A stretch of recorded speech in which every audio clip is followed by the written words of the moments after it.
All right, good morning, everyone. Looks like we are now live, so welcome everyone to this morning's webinar. I am Jen Houting. I'm a postdoctoral researcher based at Macquarie University here in Sydney. I've worked on a number of different autism CRC projects. I did my PhD within the Program 2 longitudinal study, and at the moment I am working on some projects around participatory autism research and trying to get autistic people more involved in that process of producing the research. And now, as well as being a researcher, I'm also part of the project team for the Sylvia Roger Academy research program, which upskills autistic adults and autism researchers in research co-production. And I'll be the host for today's webinar, which is the 6th and final webinar in our Autism Month series for 2021. So we've held 6 webinars this Autism Month to improve understanding about autism and to share some of the Autism CRC's latest research and outcomes across our 3 programs, which are early years, school years, and adulthood. We also had a webinar to launch the latest reports from the Australian Autism Research Council, and recordings of all those Autism Month webinars will be made available in the coming weeks if you'd like to have a look at them. This morning's webinar will be a panel discussion with 3 autistic scholars, or I suppose technically 4 if you count me as the facilitator. Before we get started with the webinar, I would like to acknowledge that I am joining you today from the traditional lands of the Wallumattagal clan of the Darug Nation. I recognise their continuing connection to land, borders and culture. I pay my respects to their elders past and present, and pay my respects to any First Nations colleagues and friends who we have joining us today, and acknowledge the traditional lands that you are all on today as well.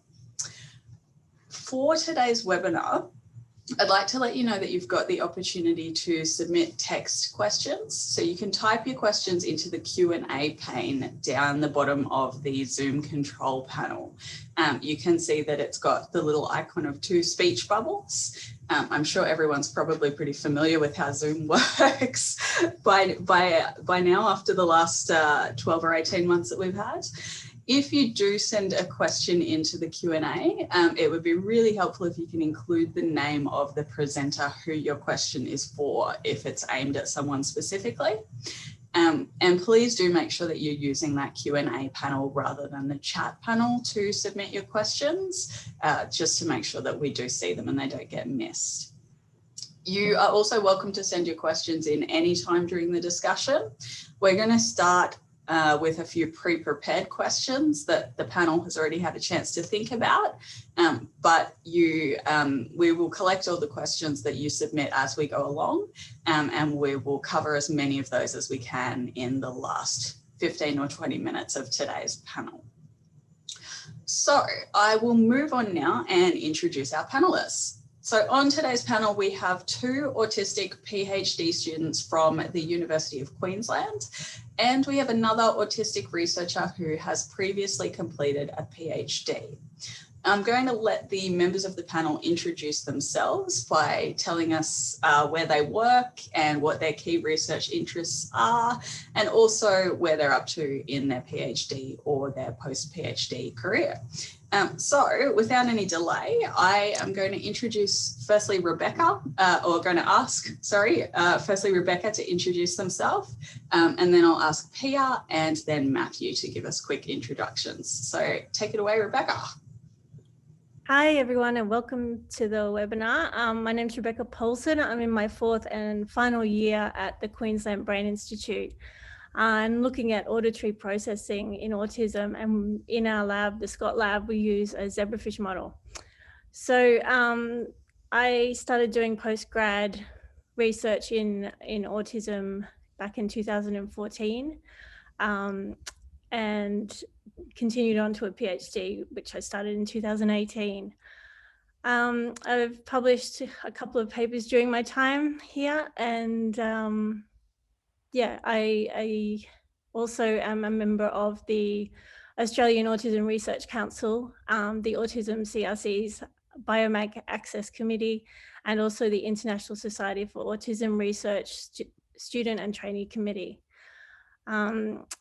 I've also done the governance program and the Future Leaders program for the Sylvia Rogers Academy. And also I do peer reviewing for Journal of Autism and Developmental Disorders Journal. And I work a bit with an organisation called Reframing Autism, doing some research with them. So nice to be here. I will go next. Hi, my name is Pia Bradshaw. As Jack said, I'm a PhD student at the Queensland Centre for Intellectual and Developmental Disability.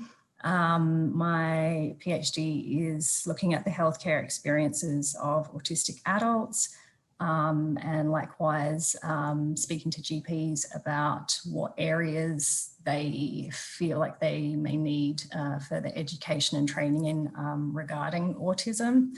And then coming up with a set of policy recommendations around training for GPs. My key research areas of interest are obviously autism and health, but being autistic, basically anything about autism captures my interest. I'm ADHD, which is probably why you see me fiddling around a lot. And yeah, I identify as a PDA profile of autism. And I'm 3 years into my PhD. I should be finished, but I'm not. So when that happens, it does. Yeah, I don't know what else to say. That's me. Hello everybody, my name is Matthew Bennett. I have a PhD in Disability Studies specialising in autism from Flinders University. That was completed in 2016. Since then I've actually been doing quite a lot of research in the autism spectrum and have published several books. So that's me. Excellent. Thanks so much everybody for those introductions. So let's jump right in. And I'm going to start asking some questions. So the first question, we'll start at the beginning. How did each of you become interested in pursuing a PhD? And how did you go about finding the right topic and the right supervisor to undertake your PhD with? I'm going to throw firstly to you, Rebecca, if you want to answer that. Sure. My undergrad I did straight after high school. And then I spent many years running my own business, which I stepped back from a little bit once I had my son. And when he was about 2 years old, I started studying again, you know, like I said, doing a graduate certificate in autism studies, sort of putting my toe in the water to see if I like studying. And then I went on to do a research master's and just fell in love with research. This opportunity came along. So my research passions are autism and also sensory processing. And I have always been a massive fan of neuroscience. And an opportunity came up to apply for a scholarship in the Scott Lab and it combined all those three things. And also zebrafish, which I'd never heard of before as a research model, but have learned a lot about and am now an advocate for zebrafish as well. So I kind of didn't have to search for my supervisors. The opportunity was there.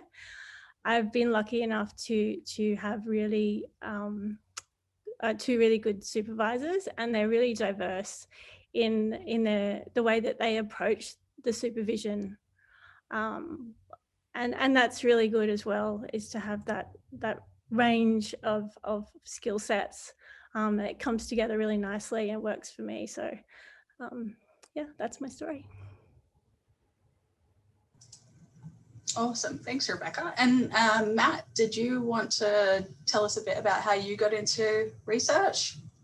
Sure. So what happened with me was that I was looking at autism for a number of years when I was doing my research masters, and I decided to take the next step and to actually go into a PhD. And a lot of the skills that you do in a research masters are actually transferable to a PhD. So for me, it was just a continuation of study and research practices, which I actually find quite enjoyable. Excellent. And was there anything in particular that you did to sort of help you with choosing a topic or choosing a supervisor? At the time where I did the PhD, there was a lot that I could select from, and I deliberately made the effort to actually go to another university from Uni SA, where I did my master's, because I think it's important to move between institutions. And so I looked at Flinders as well as several other universities, and it was just about striking up a conversation and moving from there. Awesome. Okay, so on to the second question then. Do you have any suggestions for things that people might want to think about when they're going through that process of deciding if a PhD is the right thing for them to be doing? Matthew, I might come to you with that one. The two main things that I would say in terms of doing suggestions is, the first one is to immerse yourself in a lot of literature and reading so that you're very familiar with the topic that you're interested in doing. So that can be reading from academic journal articles that are on PubMed or on Springer. Also looking at leading autism journals as well, such as the Journal of Autism and Developmental Disorders, as well as the Journal of Autism. So keeping yourself up to date with knowledge is a very, very important thing to do, because it gives you the background and it also gives you some idea as to what remains to be explored out there. And the second major tip that I would give is to pick your supervisors very carefully, because they are key to whether or not you get through the PhD. You need to ensure that it's a good supervisory working relationship, where you can produce drafts on time and where they get them back to you on time. Absolutely. Thanks for that, Matt. And Pia, did you want to take a shot at that one? Yep. So I've just kind of got notes to myself, so I'm just going to read off of that. But basically, if you're sick of kind of the prevailing neurotypical narrative about autism and you're passionate about reframing this from the perspective of our community and your own lived experience, a PhD in autism research is absolutely for you. In fact, we need actually autistic people in autism research, and I don't think we can expect to rely on neurotypicals to do this for us, or understand or interpret what it means to be autistic. So also, if you're kind of worried about not having experience on a particular topic, or you're coming from an entirely different disciplinary background, like I came from the social sciences, or the humanities, please know that you're not expected to go into a PhD being an expert and knowing all the answers. It's something that you develop along the way, and it's what you come out of your candidature with. Also, like Matthew said, I think it's really important to choose a primary supervisor who's an ally of the autistic community and is supportive of making necessary accommodations that you may require along your candidature. So, for example, I've spent the majority of my candidature working from home. The executive demands an environmental stimuli just to kind of get ready, get to work, sit in an office all day is really taxing. So having a supervisor that understands autism and is willing to make those accommodations is, yeah, super duper important.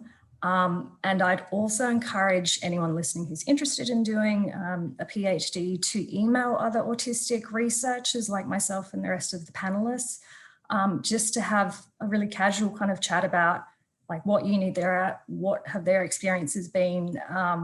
Yeah, it just helps kind of having somebody to kind of ask some of those like silly questions too. So I'm open to anyone sending me emails as well. Yeah. Awesome. Thank you so much, Pia. And yeah, I think we're really lucky to be in a position now where we've got this growing cohort of autistic researchers and autistic PhD students. I think 10 years ago, it was a very rare thing, but it's great to see the community growing, and there are a lot of us who are sort of in that community who people can reach out to if they're interested. Yeah, and if our panelists are comfortable with it, we might get you to sort of drop your email addresses in the chat or something like that, so people can contact you if you're willing to do that. That's totally up to you though, of course. So moving on to the next question. How do you think that your experience as an autistic person contributes to how you approach research? Pia, can I go back to you with that one? Yeah, no worries. Looking at my notes. I think, so like without running the risk of sounding overconfident or cocky, I think most autistics, particularly those who have self-identified or been diagnosed in adulthood, will have a better understanding of autism through their own lived experiences than any neurotypical autism researcher, ultimately because their understanding of autism is limited and narrow from not having a shared neurology. I think being tied into my community, particularly through following social media accounts of autistic advocates, self-advocates, means that I feel like I'm more in tune with some of like the changing language and all the kind of new issues and things popping up than somebody who's not tied into that, that's neurotypical, that's learning about autism through scientific journals, you know, a lot of them which pathologize autistic people. So I'd like to hope that I perhaps have a better way of representing those issues and languages than, yeah, non-autistic researchers. In terms of being autistic myself, I found that I was able to build a lot of trust and rapport with some of my autistic interview participants. I feel like autistics may not be willing to speak to neurotypical researchers with the same level of trust and vulnerability because many of us have been burned from not being believed or dismissed or criticised by neurotypicals for our experiences. So I would find ways of communicating like my own vulnerabilities and experiences to relate to their own, which I think helped them feel safe and perhaps even more willing to kind of open up with their own experiences. And yeah, I've kind of gone on to develop friendships with many of the autistic participants that I interviewed. So yeah.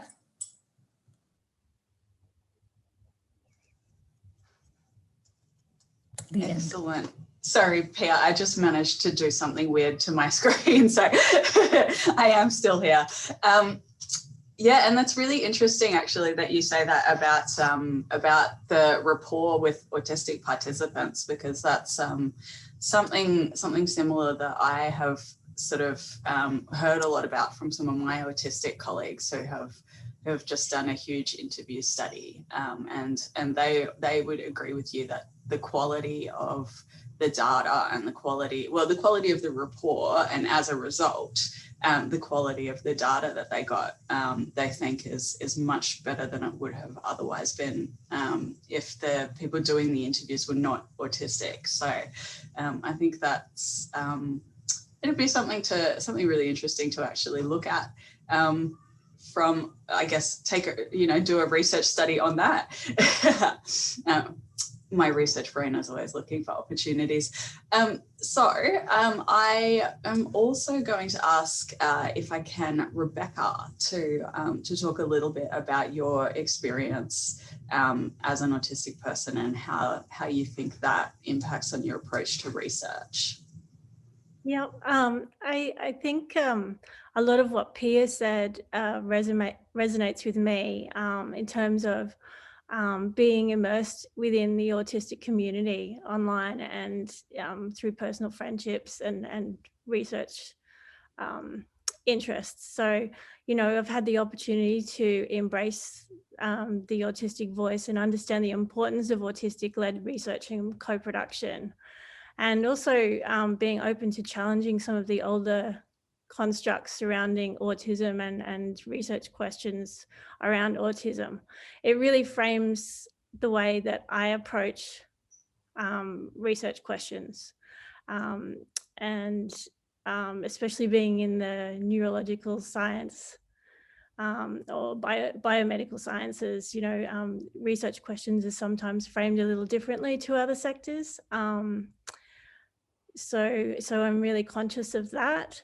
In terms of my personal abilities, I think, you know, I have a bit of a unique approach to the various aspects of conducting research, like the research questions, looking at literature and data, finding gaps in research, all those things, and having a real passion for research interests, which I think, you know, living and breathing what you do really helps you be able to get through those hard times during a PhD, because they are passions.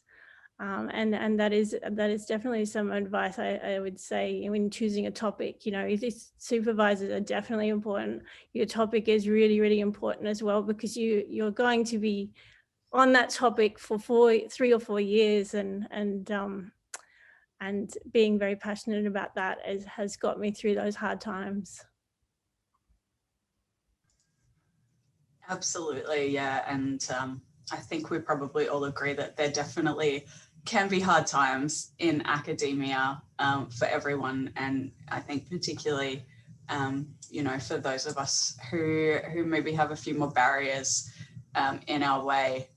So it's important to have those strategies for coping. And I am going to ask you about strategies in a minute, actually. But before we get to that question, I would like to ask a little bit about those relationships. A couple of you have talked about the importance of finding a good supervisor and that sort of thing. What advice would you give to autistic and non-autistic researchers about how to work with and build good relationships, good professional relationships with colleagues from different neurotypes? Rebecca, do you want to take that one?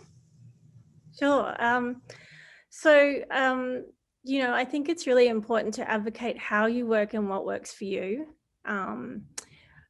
because it might be a little bit out of the box. And then that's whether you disclose your diagnosis or your neurology to your supervisors or whatever. And, you know, people have always said, you know, to me, to self-advocate, or, you know, to say what you need, but what does that really look like? And for me, that's been a journey, because it's I haven't had to do that being when I was self-employed. You know, I just set up things around me that worked for me, and that was one of my challenges at the beginning. So I felt at the beginning, when I was sort of advocating for what I needed to have things work for me, I approached it kind of in the wrong way. So I was talking about how I couldn't do this, I couldn't do that, and there were things that wouldn't work for me, or, you know, like they could be sensory based, a lot of them fluorescent lighting, or loud offices and that sort of thing. So coming from a supervisor's perspective, I think I don't think a supervisor particularly wants to hear all the things that I can't do, or especially when, you know, demands are quite are high and expectations are high when you're doing a PhD. So my advice when you are advocating, and what finally worked for me was saying to my supervisors, you know, to achieve my best output and to be my most functional, this is how I work. And it took a bit to gain that trust of my supervisors to allow me to do that, because it wasn't really a traditional way of working. But I do know, you know, how to work and produce high outputs. And I can tell you that it's not sitting at a desk or in a lab for 80 hours a week, which can sometimes be an expectation. It is changing though, and I think COVID's been helpful in that respect, that there's a lot more flexibility. So, you know, have confidence about being able to set up your own schedule and work out how to meet those expectations. So for me, that looked like, you know, doing literature reviews and writing from home, coming in to do lab work, you know, just mixing it up, and my schedule's pretty hectic as well because I'm a parent, so I'm juggling a few things. But my advice to non-autistic researchers is to be a researcher, research autism, particularly researching autistic individuals who've shared their own experiences, and look at autistic-led research and the way that they frame research questions. Also observing and listening to an autistic person if they choose to disclose their neurology or share things about their experiences and their needs, because they're making themselves vulnerable when they do that, and they're showing that they trust you with that information. And I think that collaborating with autistic people for non-autistic researchers, it can be a really rewarding collaboration and relationship for everybody involved. Excellent. Thanks, Rebecca. And Matthew, did you want to talk a little bit about that relationship building? What suggestions do you have? My suggestions would be to set clear from the beginning of the PhD relationship what your working style is and what your expectations are in the PhD supervisory relationship. To also make sure you understand what your supervisor's expectations are, and that if both are able to reach a comfortable understanding, then to proceed with the PhD, because there's nothing worse than investing 2 years of your life into something that you like, knowing that your supervisor is not necessarily the right fit for you. Absolutely, good advice. Yes, and Pia, you wanted to weigh in on this one as well? Yeah, sorry, I don't want to run over time, but I just wrote some notes to myself. So I just said, I think we need to be careful around expectations of being like professional for the sake of being accepted, or masking authenticity for the sake of being more palatable for a largely neurotypical autism research community. Sure, it's important to be courteous, but likewise, the autistic community is blue in the face from trying to debunk common misconceptions, myths and stigma about autism. And it often falls upon deaf ears and can be like dismissed and minimized. So ultimately, if you're in a situation where someone's discussing your like very existence and neurology, your behaviors, your experiences, I think it's important that neurotypical autism researchers familiarise themselves with our community's values and preferred terminology. Respect is a two-way street. So I think autistic people are kind of tired of tiptoeing around self-professed neurotypical autism experts in fear of kind of upsetting or embarrassing or correcting them, especially those who have had to explain, autistics have had to explain why their language or ideology, the language that they're using, is offensive, and it's disregarded, and kind of they just continue on as usual using kind of inappropriate language. So my advice is to be authentic and feel confident to speak up, and if possible do that in a courteous manner. But if someone gets their nose bent out of shape, it can also be like a valuable lesson for that person to change the way about how they see and discuss autism. And also in terms of being autistic, we feel things much deeper, and we have more challenges or difficulties around kind of emotional regulation. So being passionate or upset or feeling kind of negative feelings in reaction to the way neurotypical people might speak about autism is okay, and that's part of our natural kind of neurobiological response. So yeah, I just want to add that. Absolutely, thanks for that, Pia. And I think you touched on a really important point there, which is that, you know, we as autistic people spend 99% of our lives trying to sort of accommodate other people in terms of the way that we behave and the way that we interact. And yeah, to be able to build a good professional relationship, we need the other person to be willing to bridge that gap a little bit, so that we're not putting all of our energy into just, you know, being acceptable. So yeah, I think that's a really important thing to touch on. So I guess then on that idea of managing energy and managing capacity, do you have any advice for how to manage your own needs, different ways of doing things, or managing your mental health to be an effective student and an effective researcher? Rebecca, do you want to take that one? Yeah, I think establishing those expectations, like Matthew and Pia said, is important, because then you know what's going on, and you know, doing that right from the start, and self-advocating as well, as I mentioned before, and building that rapport and trust with your supervisors, you know, knowing that you can communicate with them when you need to. I think also being really aware of your stress levels and not feeling guilty about managing your time in the way that suits you, and doing things like taking a day to recuperate after a day of meetings or a week-long conference is really important, and scheduling it in your diary, or like in our lab, we have a lab-wide diary. Putting it in there and making it known this, I'm taking some time, and not feeling guilty about that. So that's been something that I've had to learn along the way. And I think also doing your research in terms of working out how your institution works. There's a lot of people who can help along your journey as a PhD student, not just your supervisors. So there's HDR coordinators, and these coordinators usually include other students who may be further along in their journey that can share their experiences with you. The universities have counselling, and those people are generally people who have been with the university for a long time.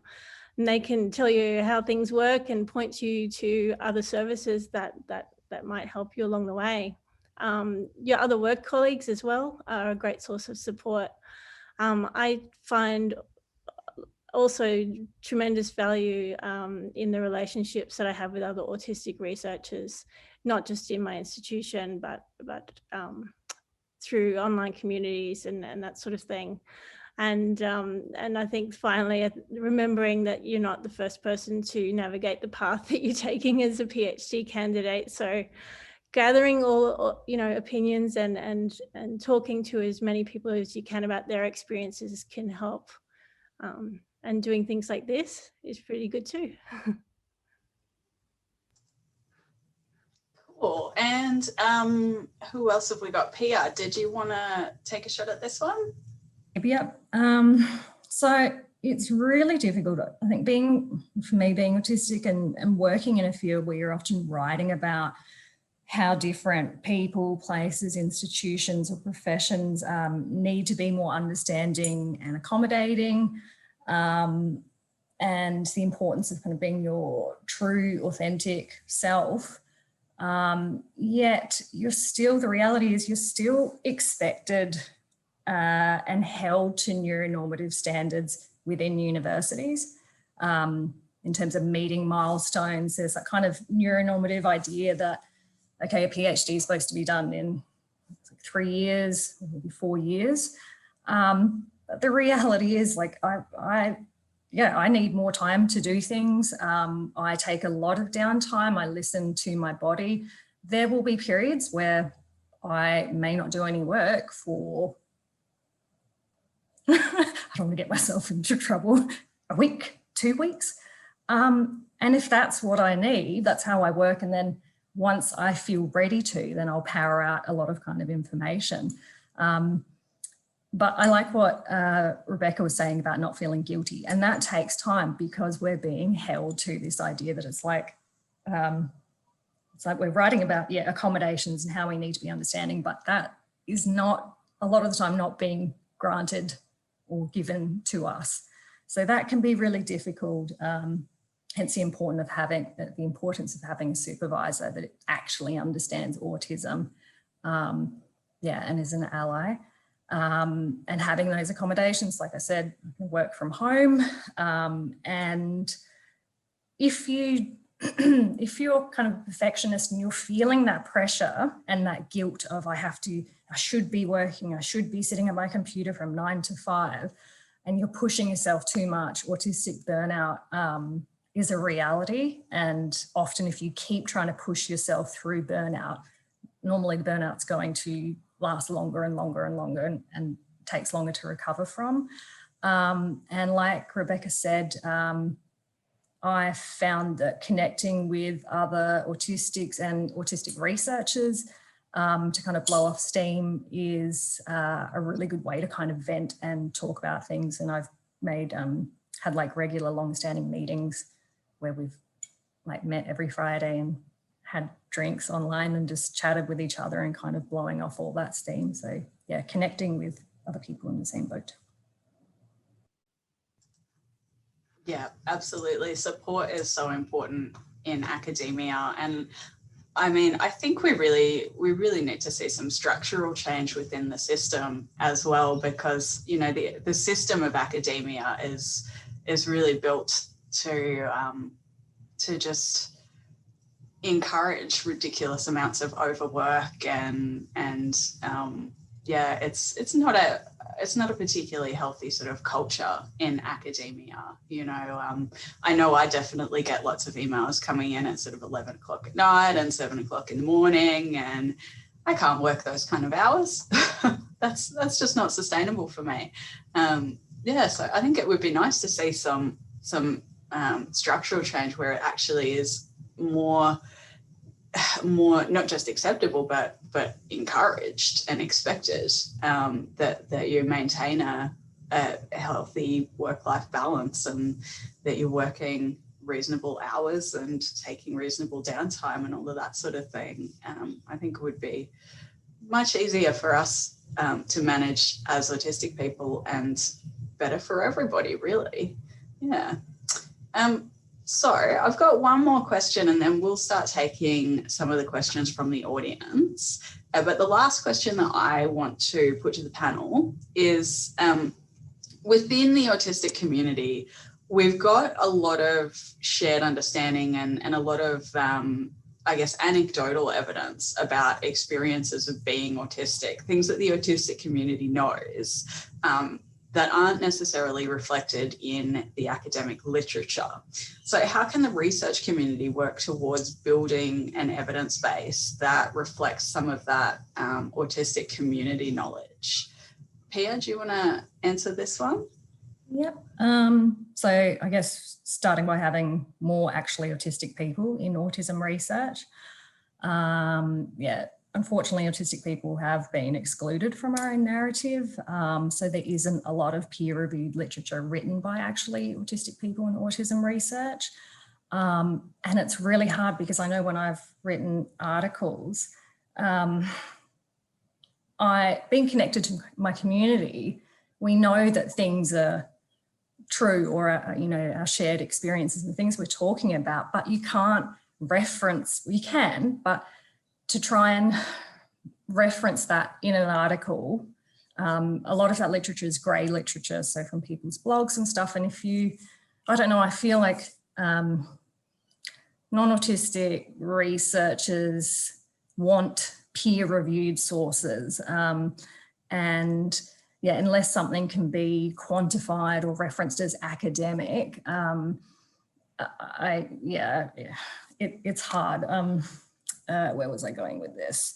Autism, I've lost myself. Okay. So yeah, I would encourage non-autistic researchers to, I think Rebecca was saying, follow the accounts of actually autistic people and those blogs and stuff, and also encouraging them to use participatory research methods. So the ASPIRE, so it's an Academic Autism Spectrum Partnership in Research and Education, ASPIRE is the acronym, have a really good model around participatory research and serve as a really good example to people that are not familiar with it. I know our centre set up a community council where we've got a group of autistic adults from a diverse range of ages, gender identities, professional backgrounds, and we run or consult with them about the project design, the research questions that, and so that they've got input and oversight, and also anything that we're producing that it reflects, preferred terminology and all those kinds of things. And I feel like that's, it's not seen very often, but I think it's super important, because if you're a non-autistic researcher, you're picking a topic and going, right, this topic's important and these are all the questions that I'm going to create. But it's like, hang on, you're not actually autistic yourself. You're not connected to the community. So how would you know that that topic actually important to the autistic community, and how you're formulating those questions and stuff. So I think, being connected to the community and making sure your research is run past those people is really, really important. Absolutely, and I'm just going to second that that little wrap for participatory research, because I'm a big advocate for participatory research. And Matt, did you want to? I'm sorry, you just broke up there in the last bit. Sorry, I accidentally hit mute a bit too early.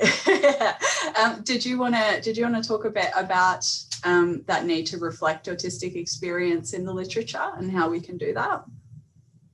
So there is definitely a deficit at the moment in the literature about the autistic experience. I do note that the Aspire has actually published, those guidelines have been published in the Journal of Autism.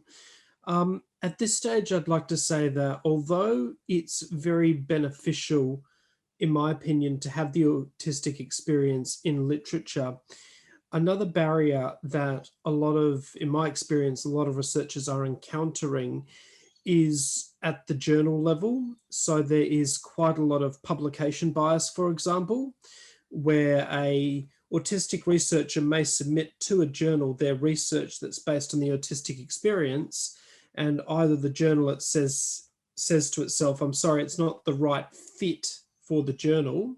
In other words, the article has not been written in the way in which the editor would like it to have been written. So that's an example of publication bias.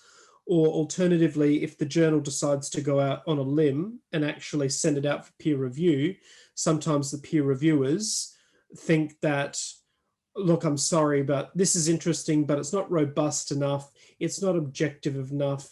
You've structured it too much in the autistic voice, which is good, but at the same time, there's methodological flaws. So where I'm going with this is that there's a lot of barriers still within the field of academia towards publishing the autistic voice in mainstream journals.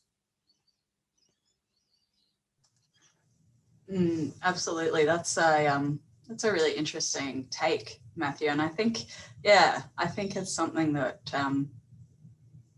that academia needs to take on board and think about. I think it's also I think potentially related to the fact that autism research is very much quantitatively what's the word I want? It's quantitatively dominated. So trying to get any sort of qualitative work in there can be a bit tricky as well. Yeah. That is the end of the pre-prepared questions. So what I'm going to do now is invite all of the panelists to turn on their microphones, and I'm going to go through some of the questions from the audience that have come in, and we've got quite a few that have come in. And there's a few that are coming in on the same sort of general topics. So rather than going through and asking sort of individual questions that people have sent in, I'm going to paraphrase some of those questions that have come in that are sort of asking the same general idea. So a topic that a few people have asked about is I guess that the sort of dominant paradigm, I suppose, within autism research is very much the medical model, the deficit-based, the very negatively framed research. How do you, as autistic researchers, cope with working in that culture, in that environment, and does that have any impact on you, being exposed to that sort of deficit-based language and work? Pia, you're looking emphatic. Do you want to talk to that one, or do you need a minute to process? No, I think over time, so when I started my PhD, I think like a year after I was diagnosed. And so I went in, I was really naive, thinking, all right, everybody understands autism the way that I'm hearing about it through the autistic community. And then it's really shocking when you go into a webinar or whatever, and the majority of people are just using the pathologizing autism. And so I would get really frustrated and angry. And that would, I was just really, really angry. And then I think over time, you just understand that it's like, okay, we understand autism this way, and from our own personal experience, society hasn't caught up yet. And I think being exposed to that, eventually you just kind of develop a thick skin almost, where for me, it's water off a duck's back, because I understand that, the majority of people don't see it or understand it the way that we do. And so I'm less reactive than I used to be, knowing that. However, if somebody's using really deficits-based language or saying quite insulting things, and I often use that as an opportunity to either email them or address it in a way that's not disruptive or embarrassing or whatever for the person, and to say, hey, just to let you know, the language that you're using or this common misconception about autism is not correct, and I'll provide them with that information in hopes that they will educate themselves better. However, if I've done that and they don't, and they just continue on, then I will get upset at them and say, hey, that's not all right. And I don't think there's an excuse for that, because ultimately it's not their experience, it's our experience, and they need to respect that. So it might be a valuable lesson for them to learn if somebody calls them out on it. So you get used to it. Yeah, I had the same experience where I found it initially incredibly triggering, and became very, very sensitive to it. And I think it is like, I've done the similar thing where I've turned it into an opportunity to sort of advocate a bit on language. The other issue is that when the end user for research is a clinician or someone in the medical industry, they are using medical journals and their education, which is, as we know, deficit-based. So there has to be a way to bridge the gap between the language used in autism research for medical practitioners, because otherwise there's going to be that disconnect. They're not going to read that those things that don't come from their understanding. So it's a long and slow process, I think, to bridge that gap, and the end user may not be in the same place.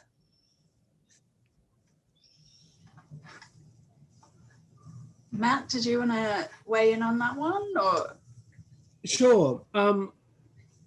I think the deficit medical-based model is deeply ingrained both within our society as well as within our universities when we come to educate medical professionals about autism and other aspects of the human condition. as I've gotten older, my attitudes have somewhat shifted on this topic, in that I've come to understand that it's important to counteract those narratives and counteract those actual ingrained deficits, absolutely. But it's also important to take care of yourself as well, and to realize that one person cannot change the whole of society or the whole of one institution. It has to be a collective movement. And the best way to, in my opinion, to form that collective movement is to go about pursuing your interests and passion in autism in order to obtain a PhD, because I hate to say it, and I'll put it out there on the table. I've come across some individuals, both academics and medical practitioners, that look down at autistics and look down at others. But if you actually have the PhD, and this is very judgmental of them, but if you have the PhD, their perception of you instantly changes on the spot, where they think, okay, I'm not dealing with a disabled autistic, I'm actually dealing with an autistic who's got a PhD. So it gives a certain level of respect there. And what I'd say to other people out there is, if you're pursuing a PhD and you come across these sort of forces of the medical model and it's getting you down and it's making you feel depressed, the best advice I can give when you're in that zone is to not ignore it, but focus on the PhD or on those things that give you happiness itself. And a PhD, if you really put into context of your life, it's just 3 to 4 years out of a long life for most people. It's a 100,000 word research project at its maximum that gets examined by 2 external examiners. In the Australian model, we don't have a thesis defence where you get to speak to your PhD. It's just a document that'll be examined and read. So if you can focus on that and get that and build up your own capacity, you can move forward when interacting with such individuals who hold that deficit model.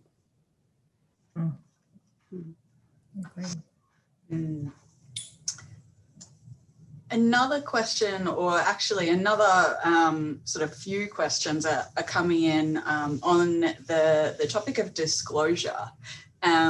And I think this sort of ties into what you were saying, Matt, about that, that idea of being an autistic person versus being an autistic person with a PhD, and how that changes people's perceptions. So do people want to comment a bit on, I guess, the ideas of, should you disclose that you're autistic? How do you do that? When do you do that?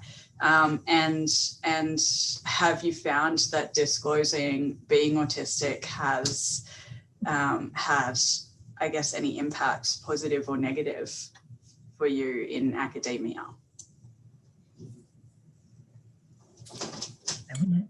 Can I answer? Absolutely. Yes.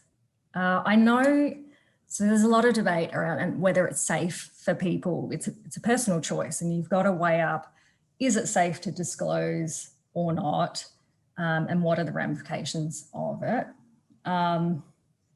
My opinion is, okay, so we need more openly autistic researchers. We're told to be, authentic and stuff. And so, yeah, I just came out and I was like, I'm autistic. It is what it is. And if you have a problem with it, then that's your problem. I'm not going to hide and mask and be ashamed. And I think, yeah, having that autistic voice is really lacking. And having more openly autistic researchers is going to change the narrative, which is, yeah, predominantly informed by neurotypical people. Can you ask the question again?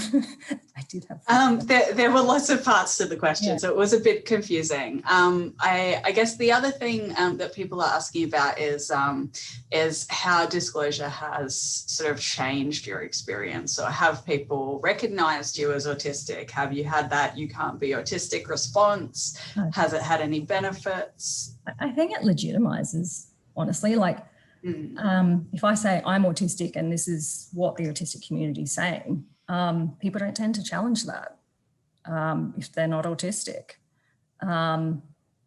Probably in their head, they're probably disagreeing, but if somebody says, I'm Indigenous, these are Indigenous issues, people are not going to have the balls to challenge that. It's not their experience. And also I know of somebody that is autistic doing a PhD that is not openly autistic. And we've spoken to one another about the benefits, and I personally think there are more benefits to openly being autistic. Like I was saying before, connecting with other autistic people during interviews and stuff, that, you know, you have building a lot more trust, getting much better kind of rich data and stuff than the experiences the other person was having by not being openly autistic. I haven't really answered the question very well, but. No, I think you've given some good insight, Pia. I'm mindful of the time, so I'm going to try and get through a couple more quick questions before we need to wrap up. We've had a couple of people asking about the autistic academic community and sort of, is there a place to find people? Is there a good place to connect with other autistic researchers? Do people want to give some suggestions? I'm creating a website called Neurodiversity at University that I'm building precisely for this. And it's not just for postdocs, it's for any postgrad, for anyone. So undergrads all the way through, because there is the space. It's missing. Amazing. I know that there are a couple of Facebook groups that I am a part of, autism researchers sort of Facebook groups. And on Twitter, there's also the, I think it's autistic in academia or autism in academia hashtags, where you can find a few people. I have sort of found that I've connected with people just, what's the word I want? There's a word, just sort of naturally, where, through reading work by other autistic scholars, and then reading my work, and you sort of happens organically that you end up making those connections over time. But yeah, definitely on Facebook, there's a couple of groups where you can reach out and find, there's a couple of hundred members, I think, in some of those groups. So that's a place to start. Yeah. What else did we have? We've actually, we're nearly out of time, but I just wanted to quickly touch on a question here that we've actually got come in. I noticed the name and I had to pull it out because we've got a question come in from Inga Mewburn, who you might know as the thesis whisperer.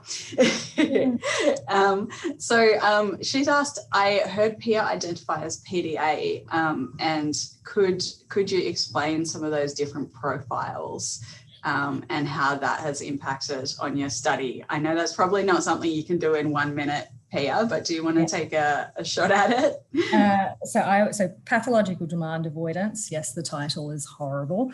I would encourage a person or anyone interested going and looking at, because I'm put on the spot, I will forget, Harry Thompson, Christy Forbes. They tend to be the leading experts in PDA. Basically, so PDAs have like a higher level of anxiety. And then when you've definitely got demands put upon you, like you need to meet this deadline or this is due in this amount of time, it just makes our anxiety surge, and you kind of either go into the fight, flight, freeze or fawn. I go into freeze mode, hence why I won't touch my work for long periods of time. And then I reach a point of anxiety where I'll just power it all out. And I've lost my train of thought, ADHD. Yes, it makes things harder, but it's possible.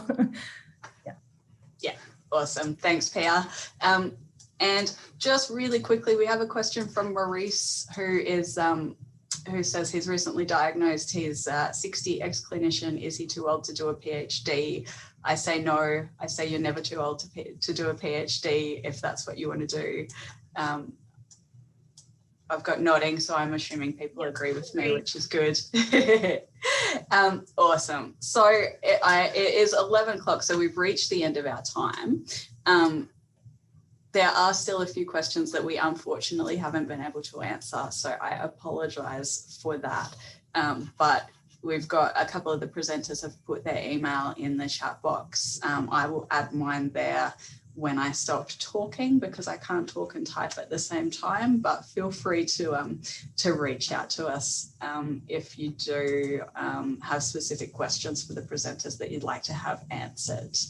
So at this point, I'm going to say thank you to Rebecca, Pia and Matthew for sharing with us about your experiences as autistic scholars and researchers. I'd like to thank all of our listeners for joining us today. I hope you did find this webinar informative and insightful. And there is a survey that has been shared in the chat, and we would really appreciate if you could fill that out to give us some feedback. This year's webinar series has been extremely popular. We've had over 2,000 registrations across the 6 sessions, which is excellent.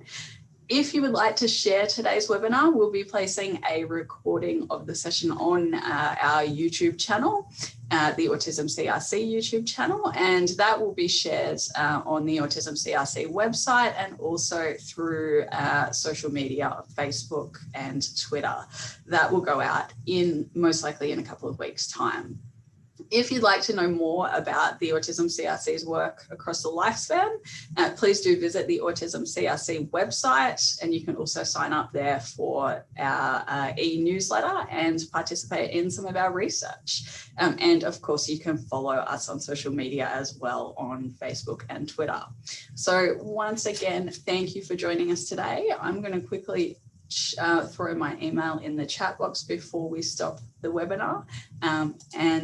Yeah, thanks for joining and have a great day, everybody.